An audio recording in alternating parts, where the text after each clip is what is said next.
Good morning student. आज हम कक्षा 10 में फिजिक्स में देखेंगे प्रकाश का अपवर्तन। तो आइए प्रकाश के अपवर्तन के बारे में जानते हैं। तो क्या होता है प्रकाश का अपवर्तन? हमने देखा है जो प्रकाश की किरणें हैं वह समान माध्यम में सीधी रेखाओं में ही चलती हैं। प्रकाश की जो किरणें हैं वह सदैव सीधी रेखा में ही गति करती हैं। हमने प्रकाश की डेफिनेशन में पढ़ा था। तो अब हम प्रकाश के अपवर्तन के बारे में पढ़ेंगे। तो सबसे पहले यहाँ से शुरुआत करेंगे। लिखेंगे प्रकाश की किरणें या प्रकाश किसी एक समान माध्यम में सीधी रेखाओं में ही चलता है, परंतु जब प्रकाश की किरण एक पारदर्शी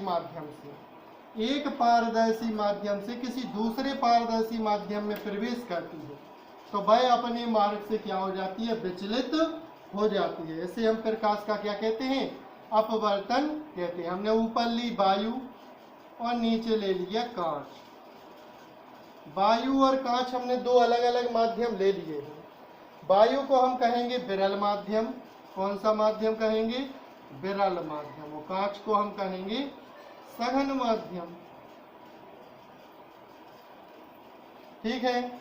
तो अब देखिए प्रकाश की किरण विरल माध्यम से जब सघन माध्यम में जाती है, ये प्रकाश की किरण जा रही है, बनाएंगे चित्र। ये आई कोई प्रकाश की किरण। अब देखिए ये प्रकाश की किरण आ रही है तो इस प्रकाश की किरण को सीधा ऐसा जाना चाहिए, लेकिन ये प्रकाश की किरण ऐसी सीधी नहीं जाएगी। ऐसी सीधी ना जाकर थोड़ी क्या होगी? इस लाइन की ओर झुकी हुई जाएगी। इस प्रकार से इस लाइन की ओर मुड़ गई। तो इस लाइन को हम क्या कहते हैं? ये हमारे पृष्ठ हैं, अपवर्तक पृष्ठ, जिसके ऊपर वायु और नीचे कांच है। तो ये क्या है? इनके ऊपर अभिलंब। क्या है? लंबवत लाइन खींची गई है, इसे हम कहते हैं अभिलंब। ये लाइन है, इसे हम कहते हैं अपवर्तक पृष्ठ। ये जो बिंदु है इसे हम कहते हैं, कौन सा बिंदु कहेंगे? आपतन बिंदु। अब देखिए जो किरण डाली जाती है इस किरण का नाम होता है आपतित किरण। कौन सी किरण है जी? आपतित किरण। और जो किरण दूसरी ओर निकलती है इसे हम क्या कहते हैं? अपवर्तित किरण। अपवर्तित किरण। कौन सी किरण कहेंगे? अपवर्तित किरण। और ये तो नीचे वाला हमें पता ही है, ये क्या है? अभिलंब। तो सबसे पहले प्रकाश के अपवर्तन की परिभाषा क्या है? जब कोई प्रकाश की किरण एक माध्यम से दूसरे माध्यम में जाती है। पहला माध्यम है वायु, दूसरा माध्यम है कांच, क्योंकि प्रकाश को गमन करने के लिए माध्यम की आवश्यकता होगी इधर। तो जब कोई प्रकाश की किरण एक माध्यम से दूसरे माध्यम में जा रही है तो यह अपने मार्ग से विचलित हो जाती है। देखिए प्रकाश की किरण इस प्रकार से आई, इसे सीधा जाना चाहिए, लेकिन यह क्या हुई? अभिलंब की ओर मुड़ गई। इसे हम क्या कहेंगे? विचलित होना। तो जब प्रकाश की किरण एक माध्यम से दूसरे माध्यम में जाती है तो अपने मार्ग से विचलित हो जाती है। इसे प्रकाश का अपवर्तन कहते हैं। यहीं से हम एक और डेफिनेशन बता सकते हैं। विरल और सघन से बोलेंगे। जब प्रकाश की किरण विरल माध्यम से सघन माध्यम में जाती है तो अभिलंब की ओर झुक जाती है। इसे प्रकाश का अपवर्तन कहते हैं। अब देखिए विरल से सघन में कहा है, अब इसका उल्टा चित्र भी हम बना सकते हैं। देखिए ये हमने खींचा अभिलंब और ये खींच दिया हमने अपवर्तक पृष्ठ। अभिलंब और अपवर्तक पृष्ठ खींचने के बाद हम भेजेंगे प्रकाश की किरण। ये हमने प्रकाश की किरण भेज दी। इधर हमने माध्यम रखा कांच, नीचे हमने कर दिया वायु। अब माध्यम पलट गए हैं तो यह प्रकाश की किरण सीधी नहीं जाएगी और ना ही अभिलंब की ओर झुकेगी, बल्कि क्या हो जाएगी? अभिलंब से दूर हट जाएगी। क्या हो जाएगी? अभिलंब से दूर हट जाएगी। तो परिभाषा क्या है? जब कोई प्रकाश की किरण सघन माध्यम से विरल माध्यम में जाती है, जब कोई प्रकाश की किरण सघन माध्यम से विरल माध्यम में जाती है तो अभिलंब से दूर हट जाती है। ऐसे प्रकाश का अपवर्तन कहते हैं। तो अब हम चित्र के बारे में पढ़ेंगे। ये है आपतन बिंदु O। ये हमने आपतित किरण OA, अपवर्तित किरण OB, अभिलंब को लिख दिया हमने MON और अपवर्तक पृष्ठ लिख दिया POQ। अब हम इस चित्र के बारे में लिखेंगे। तो लिखेंगे माना OA एक आपतित किरण है जो PQ अपवर्तक पृष्ठ पर टकराती है, जिसके ऊपर का माध्यम वायु और नीचे का माध्यम कांच है। और यह किरण बिंदु O से अपवर्तित होकर OB दिशा में चली जाती है। अभिलंब ON के समीप झुकती हुई जाती हुई दिखाई देती है। अब हम लिखेंगे आपतित किरण OA और अभिलंब OM के बीच बना कोण आपतन कोण I, आपतन कोण I एवं अपवर्तित किरण OB और अभिलंब ON के बीच बना कोण अपवर्तन कोण R है, अपवर्तन कोण R है। तो देखिए क्या हो गया, आपतन कोण और ये अपवर्तन कोण। अब हम एक बार फिर से अपवर्तन की परिभाषाएं बता रहे हैं आपको, तो देखेंगे। पहली परिभाषा, जब प्रकाश की किरण एक माध्यम से दूसरे माध्यम में जाती है तो अपने मार्ग से विचलित हो जाती है, इसे प्रकाश का अपवर्तन कहते हैं। एक बार फिर से, जब प्रकाश की किरण एक माध्यम से दूसरे माध्यम में जाती है तो अपने मार्ग से विचलित हो जाती है, इसे प्रकाश का अपवर्तन कहते हैं। दूसरी परिभाषा, जब प्रकाश की किरण विरल माध्यम से सघन माध्यम में जाती है तो अभिलंब की ओर झुक जाती है, इसे प्रकाश का अपवर्तन कहते हैं। तीसरी परिभाषा, जब कोई प्रकाश की किरण सघन माध्यम से विरल माध्यम में जाती है, सघन माध्यम से विरल माध्यम में, तो अभिलंब से दूर हट जाती है, अभिलंब से दूर हट जाती है या अपवर्तक पृष्ठ की ओर झुक जाती है, तो इसे प्रकाश का अपवर्तन कहते हैं। तो इन तीनों डेफिनेशन में से हमें कोई भी एक डेफिनेशन लाइन करनी है।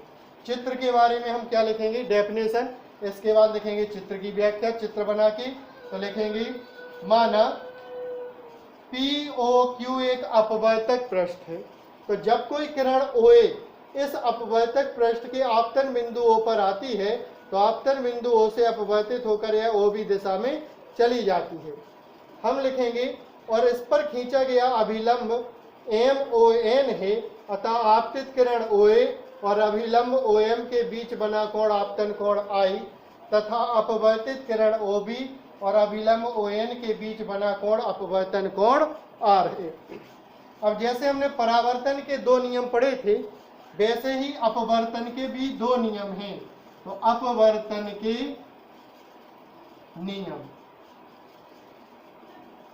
तो अपवर्तन का पहला नियम क्या है, पहला नियम है आपतित किरण, अपवर्तित किरण और आपतन बिंदु पर अभिलंब, ये आपतन बिंदु है O।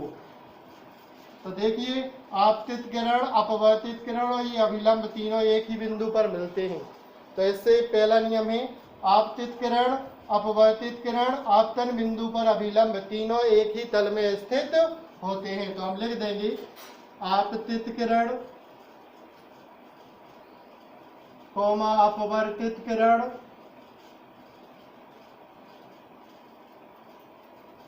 एवं आपतन बिंदु पर अभिलंब, आपतन बिंदु पर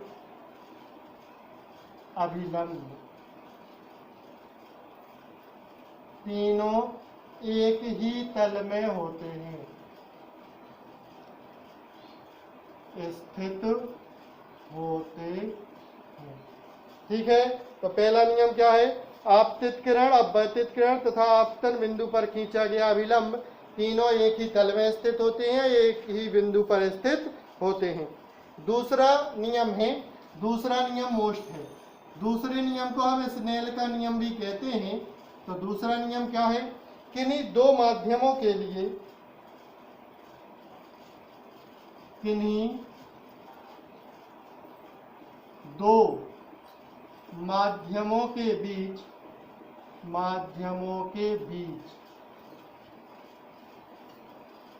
अपवर्तन, किन्हीं दो माध्यमों के बीच अपवर्तन में एक ही रंग के प्रकाश के लिए, एक ही रंग के प्रकाश के लिए आपतन कोण कीजिए एवं एक ही रंग के प्रकाश के लिए आपतन कोण की जया, जया का मतलब है साइन, एवं अपवर्तन कोण की ज्या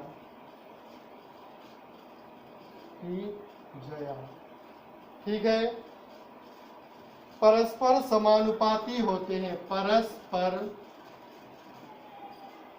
समानुपाती होते हैं।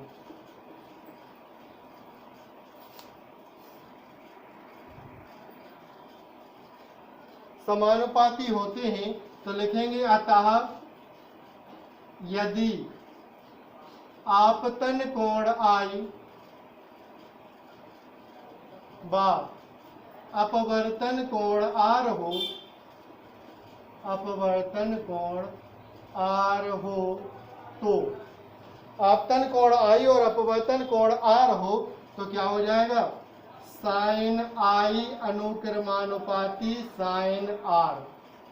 साइन I और साइन R का अनुपात कैसे होंगे, एक दूसरे के अनुक्रमानुपाती होंगे। तो साइन I बराबर इसी अनुक्रमानुपाती साइन को हटाएंगे तो n लगा देंगे हम नियतांक, जिसे हम क्या कहते हैं, पदार्थ का अपवर्तनांक कहते हैं। n को हम क्या कहेंगे, अपवर्तनांक।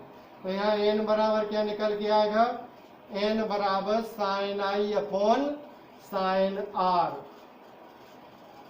यही स्नेल का नियम है, यही स्नेल का नियम है, यही है स्नेल का नियम। तो स्नेल का नियम क्या है, किन्हीं दो माध्यमों के लिए, किन्हीं दो माध्यमों के बीच अपवर्तन में या कोई दो माध्यमों के लिए एक ही रंग के प्रकाश के लिए आपतन कोण की ज्या और अपवर्तन कोण की ज्या परस्पर समानुपाती हैं। यदि आपतन कोण I और अपवर्तन कोण R हो तो साइन I अनुक्रमानुपाती साइन R। तो साइन I बराबर क्या हो जाएगा, अनुक्रमानुपाती हटेगा तो इसकी जगह लगा देंगे n नियतांक। यहाँ लिख देंगे जहाँ n एक नियतांक है जिसे हम क्या कहते हैं, समानुपाती नियतांक कहते हैं। तो n बराबर क्या हो जाएगा, साइन R आएंगे साइन I के नीचे तो sine R upon sine I upon sine R। यही क्या है, स्नेल का नियम है। तो स्नेल का नियम क्या है, पहले अपवर्तन के नियम देखिए। पहला नियम है आपतित किरण, अपवर्तित किरण आपतन बिंदु पर अभिलंब तीनों एक ही तल में स्थित होते हैं।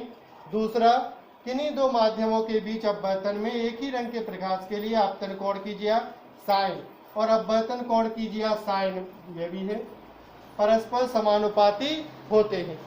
देखिए साइन को हम ज्या बोलते हैं, त्रिकोणमिति में कॉस को कोज्या कहा जाता है, टेन को टेंजेंट कहते हैं। तो हम ध्यान रखेंगे इन्हें। तो अब हम देखेंगे आपतन कोण, देखिए हमने I लिया है, अपवर्तन कोण हमारा R है और हमारी परिभाषा के अनुपात सार क्या है, ये आपस में समानुपाती हैं। तो साइन I अनुपात समानुपाती साइन R।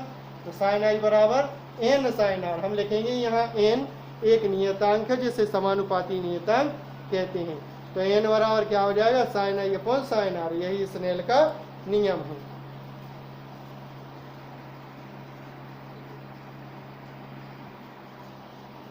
अब हम देखेंगे क्रांतिक कोण एवं पूर्ण आंतरिक परावर्तन। यह हमारे सिलेबस में नहीं है, लेकिन इससे एक सूत्र निकलेगा, उस सूत्र का प्रयोग हमारे सवालों में है। तो क्रांतिक कोण देखेंगे। अभी हमने अपवर्तन पढ़ा है, जब कोई प्रकाश की किरण एक माध्यम से दूसरे माध्यम में जाती है। तो ऊपर एक माध्यम है, हमने मान लिया ऊपर का माध्यम क्या है, कांच, नीचे का माध्यम है वायु। कांच कैसा माध्यम है, सघन, वायु कैसा है, विरल। तो अभी हमने बताया था, इधर चित्र बनाया था, जब कोई प्रकाश की किरण सघन माध्यम से विरल माध्यम में जाती है तो अभिलंब से दूर हट जाती है। तो ये आपतन कोण I, ये अपवर्तन कोण हो जाएगा R। ठीक है। अब देखिए, जब हम इस आपतन कोण I को थोड़ा सा बढ़ा देंगे, इस I को हम क्या करेंगे, थोड़ा सा बढ़ा देंगे। मतलब हमने जब इसे इधर से पकड़ के थोड़ा सा नीचे की ओर खींचेंगे तो जब I का मान बढ़ेगा तो नीचे इस कोण R का भी मान बढ़ेगा। तो I का मान बढ़ाने पर R का मान बढ़ता है। ऐसी स्थिति आती है कि ये क्या होता है, इसी अपवर्तक पृष्ठ से होकर जाने लगता है। तो इस स्थिति में अपवर्तन कोण R क्या कहलाता, कितने अंश का हो जाता है, 90 अंश का हो जाता है। और जब हम इस I का मान और अधिक बढ़ा दें, जब हम I का मान और अधिक बढ़ा दें तो एक स्थिति ऐसी आती है कि प्रकाश की किरण दूसरे माध्यम में ना जाकर उसी माध्यम में वापस लौट जाती है। ठीक है, नीचे दूसरे माध्यम में जाएगी ही नहीं, वायु में जाएगी नहीं, कांच में ही जाएगी और कांच ही से क्या हो जाएगी, वापस लौट जाएगी। तो यह क्या है, पूर्ण आंतरिक परावर्तन की घटना। कौन सी? पूर्ण आंतरिक परावर्तन। ये क्रांतिक कोण की स्थिति है, क्रांतिक कोण। तो हम परिभाषा देखेंगे सबसे पहले आप अपवर्तन की। जब कोई प्रकाश की किरण सघन माध्यम से विरल माध्यम में जाती है तो अभिलंब से दूर हट जाती है, इसे प्रकाश का अपवर्तन कहते हैं। अब हम लिखेंगे, यदि आपतन कोण I का मान धीरे धीरे बढ़ाते जाएं तो एक स्थिति ऐसी आती है कि अपवर्तन कोण 90 अंश हो जाता है। इस स्थिति को क्रांतिक कोण की स्थिति कहते हैं। तो किसी माध्यम में बना वह आपतन कोण, किसी सघन माध्यम में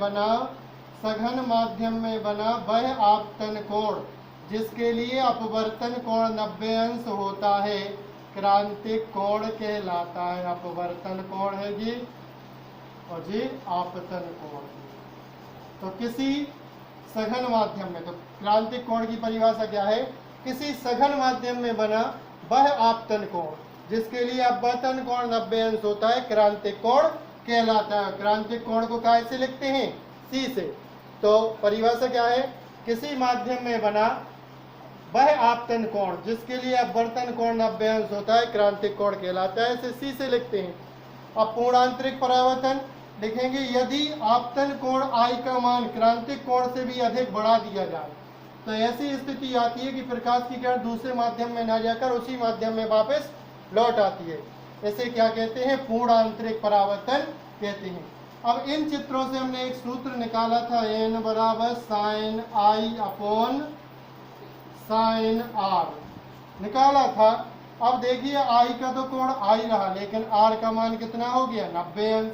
तो R बराबर 90 अंश रखने पर, जब R बराबर 90 अंश रखते हैं, R बराबर 90 अंश होता है तो I बराबर क्या हो जाता है, C, क्योंकि ये आपतन कोण क्या बन जाता है, क्रांतिक कोण बन जाता है। तो हम क्या लिखेंगे, R बराबर 90 अंश तो I बराबर C, क्रांतिक कोण को C से लिखते हैं। तो n बराबर क्या हो जाएगा, साइन C बटे साइन 90। अब देखिए, और कहाँ कौन सी स्थिति है, कांच से वायु है, मतलब गिलास से वायु में। तो हम क्या लिखेंगे, GNA। GNA का मतलब है कांच के सापेक्ष वायु का अपवर्तनांक। क्या है का मतलब, कांच के सापेक्ष वायु का अपवर्तनांक। तो साइन 90 का मान 1, तो GNA बराबर कितना हो जाएगा, GNA बराबर sine C upon 1। Sine C upon 1, तो इससे क्या निकल के आएगा, GNA बराबर साइन C। अब इसके आगे यहाँ से देखेंगे। अब देखिए, जब हम इसे पलट देंगे तो क्या बन जाएगा, ANG। जब G पलटेंगे तो G क्या हो जाएगा, पलट जाएगा, तो क्या हो जाएगा, 1 अपॉन में साइन C। यही इसकी स्थिति है। वायु के सापेक्ष कांच का अपवर्तनांक, तो 1 अपॉन साइन C इसका सूत्र निकल आया। तो वायु के सापेक्ष कांच का अपवर्तनांक 1 अपॉन C के बराबर है। हम लिखेंगे इसके बाद, वायु के सापेक्ष कांच का अपवर्तनांक 1 अपॉन C के बराबर है, जहाँ C वायु के सापेक्ष कांच का क्रांतिक कोण है। अतः सामान्य रूप से किसी माध्यम का अपवर्तनांक उस माध्यम के क्रांतिक कोण की ज्या के व्युत्क्रम के बराबर होता है। किसी माध्यम का अपवर्तनांक उस माध्यम के क्रांतिक कोण की ज्या के व्युत्क्रम के बराबर होता है। ठीक है, तो इससे हम क्या करेंगे, अपवर्तनांक और प्रकाश की चाल के मध्य संबंध सूत्र हो गया एक प्रकार का है। यह प्रकाश की चाल और अपवर्तनांक के संबंध सूत्र में हम इसी का प्रयोग करेंगे। तो देखते हैं, अब हम देखेंगे अपवर्तनांक एवं प्रकाश की चाल। तो देखिए, अभी हमने सिद्ध किया है कि एक माध्यम के सापेक्ष दूसरे माध्यम का अपवर्तनांक, हम बोल रहे थे वायु के सापेक्ष कांच का, कांच के सापेक्ष वायु का। तो जो अपवर्तनांक है वह उन माध्यमों में प्रकाश की चाल के अनुपात के बराबर होता है। क्यों? क्योंकि इन माध्यमों में हम किसका गमन करा रहे थे? प्रकाश की किरण का। तो वायु के सापेक्ष कांच का अपवर्तनांक, तो देखेंगे वायु के सापेक्ष कांच का अपवर्तनांक क्या होता है? ANG बराबर वायु में प्रकाश की चाल C बटे कांच में प्रकाश की चाल VG। अब हम लिखेंगे इसी प्रकार वायु के सापेक्ष जल का अपवर्तनांक, वायु के सापेक्ष जल का अपवर्तनांक। तो वायु के सापेक्ष कैसे लिखेंगे? जिसके सापेक्ष लिखना है उसे आगे, अपवर्तनांक को n से, और जिसका निकालना है उसे पीछे। तो ANW, A का मतलब है एयर वायु, W का मतलब है बॉटल जल, G का मतलब है गिलास कांच, A का मतलब है वायु। मतलब जो आगे है वो ऊपर आएगा। तो इसमें क्या हो जाएगा? वायु में प्रकाश की चाल बटे जल में प्रकाश की चाल। तो ANW बराबर हम क्या लिख देंगे? सीधा लिखे दे रहे हैं C बटे VW हो गया। अब हम निकालेंगे, इसलिए इसे डाल देंगे हम समीकरण नंबर 1, वैसे डाल देंगे समीकरण नंबर 2। तो क्या हो जाएगा? ANW बटे ANG 2 बटे 1 कर दिया। तो ये क्या हो जाएगा? ANW का मान C अपॉन में VW बटे C अपॉन में VG, पलट जाएंगे तो क्या हो जाएगा? VG upon VW। ठीक है। तो अब देखो हम लिखेंगे एक माध्यम के सापेक्ष दूसरे माध्यम का अपवर्तनांक प्रकाश की चाल या प्रकाश के रंग पर निर्भर करता है। बैंगनी रंग के प्रकाश के लिए यह सबसे अधिक और लाल रंग के प्रकाश के लिए सबसे कम होता है। तो हमें यह ध्यान रखना है कि जो अपवर्तनांक है वह बैंगनी रंग के लिए इसका मान अधिकतम और लाल रंग के लिए इसका मान क्या है? न्यूनतम होता है। तो हम इसे हमेशा याद रखेंगे। 1-2 नंबर का विकल्प का क्वेश्चन कभी कभी बन जाता है। तो देखिए, बैंगनी रंग का अधिक, बैंगनी रंग का अपवर्तनांक कैसा होता है? अधिक, और लाल रंग का कैसा होता है? कम। लाल के लिए क्या हो जाएगा? कम। और क्या है ये कम? अपवर्तनांक। अपवर्तनांक, प्रकाश का अपवर्तनांक बैंगनी रंग के लिए प्रकाश के अपवर्तनांक अधिकतम और लाल रंग के लिए प्रकाश का अपवर्तनांक क्या होता है? न्यूनतम होता है। या बैंगनी रंग के लिए कांच का अपवर्तनांक सबसे अधिक और लाल रंग के लिए सबसे कम है। ठीक है। तो याद रखेंगे, बैंगनी रंग के लिए प्रकाश का अपवर्तनांक सबसे अधिक और लाल रंग के लिए सबसे कम है। तो हम प्रकाश के अपवर्तन के नियम, उसकी जो हमने तीनों परिभाषाएं बताई उनमें से एक परिभाषा, और जो इसके पहले निकाला था अपवर्तनांक एवं प्रकाश की चाल में संबंध, यह अच्छे से पढ़ेंगे। और पिछले पाठ में जो होमवर्क दिया है वो अभी हमें सेंड कर देंगे। और लगातार हम ऑल सब्जेक्ट की पढ़ाई करते रहेंगे, क्योंकि हमें आगामी वर्ष 2021 में बोर्ड परीक्षा का देनी है और उसकी तैयारी हम अभी से करेंगे, तभी जाके हमें अच्छे अंक या अच्छी सफलता प्राप्त होगी। और सभी टीचर्स द्वारा बनाई गई वीडियो को हम लगातार देखेंगे, उनके नोट्स तैयार करेंगे, रिवीजन करेंगे और अच्छी तरीके से याद करके स्कूल का और सभी टीचरों का नाम रोशन करेंगे। हम आपसे यही इच्छा रखते हैं और अच्छी तैयारी करें। Best of your futures.